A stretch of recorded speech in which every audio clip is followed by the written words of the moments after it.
بہت بڑے ہمارے عالم دین گزرے ہیں، سید شرف الدین عاملی لبنان کے عالم دین تھے، بہت بڑے.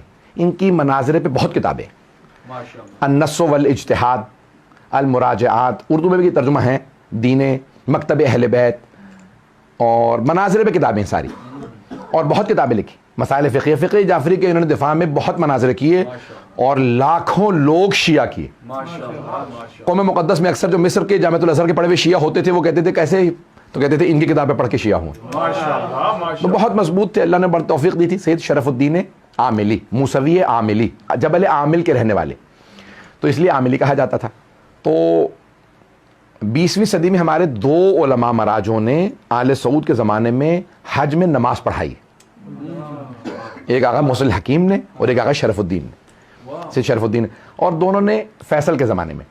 تو فیصل بہرحال اس نے، بعض علماء نے نقل کیا کہ آقا حکیم سے کہا تھا کہ میں جنت البقیع بنوا دوں گا، پھر اس کے بعد بھائیوں نے ہی اس کے امریکہ سے مل کے قتل کروا دیا. بہرحال اب یہ جا رہا ہے تو بہرحال فیصل نے بلایا، کبھی بلائے، میں ملنا چاہتا ہوں. تو آقا شرف الدین موسوی، ان کا بہت نام تھا، کتابیں ان کی چھپ گئی تھیں، ان کا بہت چرچا ہو گیا تھا. جب گئے تو کہنے لگے کہ پہنچے.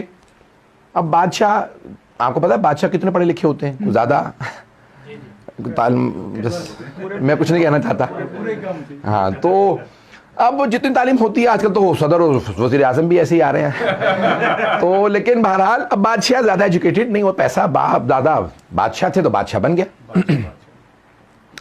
تو اب وہ اس نے کہیں بلایا آ گئے سید شرف الدین موسوی عاملی کو، اور اپنے جو بڑے بڑے وہابی علماء تھے ان کو ہی بلا لیا. اعتراض کیا آقا شرف الدین موسوی عاملی پہ بادشاہ فیصل. اس نے کہا، کہنے لگے کیا 20ویں صدی آ گئی ہے، لوگ چاند پہ پہنچنے والے ہیں اور آپ ابھی تک گارے مٹی کی قبروں کو جا کے چومتے ہیں. اور مجھے بتایا، یعنی کیونکہ مدینے میں تو انہوں نے زری گرا دی تھی، اس لیے گارے مٹی کی قبریں تھیں. اور کہنے لگے مجھے بتایا نجف کربلا کے اندر سونے چاندی کی زریاں لگا رکھی ہیں، آپ لوگ سونے چاندی کے بوسے دیتے ہیں، یہاں گارے مٹی کو چومتے ہیں. کیا یعنی آپ لوگوں نے ترقی کا کیا سیکھا؟ آقا شرف الدین عاملی کہتے ہیں کہ میں نے فوراً باب الحوائج سے توسل کیا. پتہ نہیں لوگ ہیں یا نہیں. کہا کہ مولا مجھے جواب تو علمی بہت سے ہیں ذہن میں، اس بیچارے کے عقل، اس کی سمجھدانی چھوٹی ہے. پتہ نہیں لوگ ہیں یا نہیں. ایسا جواب دے مولا کہ اسے سمجھ میں آئے، بادشاہ ہل جائے. تو کہا کہ ٹھیک ہے میں بھی جواب دیتا ہوں. کہ میں توسل کر ہی رہا تھا باب الحوائج سے. کہ مولا میرا معاملہ نہیں ہے، یہاں عزت جائے گی آبرو جائے گی آپ کے اجداد کے دین کی، میرا تو ہے نہیں، میں تو پیروکار ہوں. پتہ نہیں لوگ ہیں یا نہیں.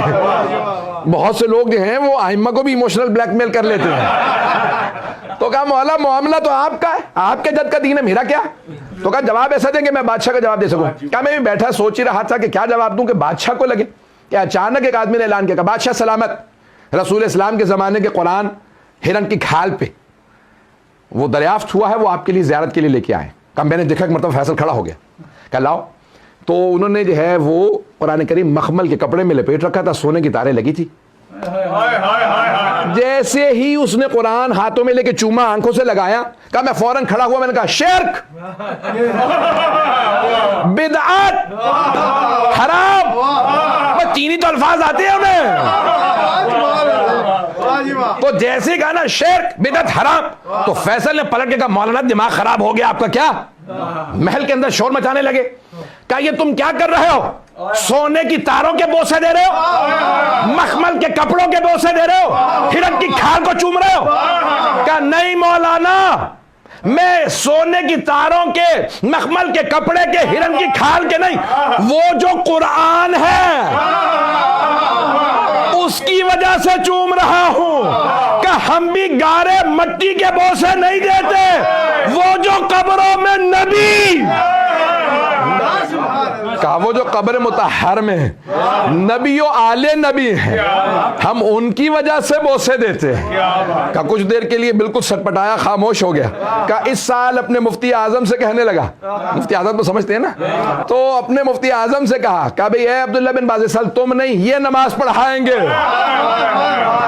کہا انہوں نے ایسا جواب دیا کہ دل کو لگ رہا ہے کہ آج قرآن آ جائے اور جو صاحب قرآن ہو، پتہ نہیں لوگ ہیں یا نہیں، جو صاحب قرآن ہو اسے نہیں چومو گے، اور جو وارث قرآن ہو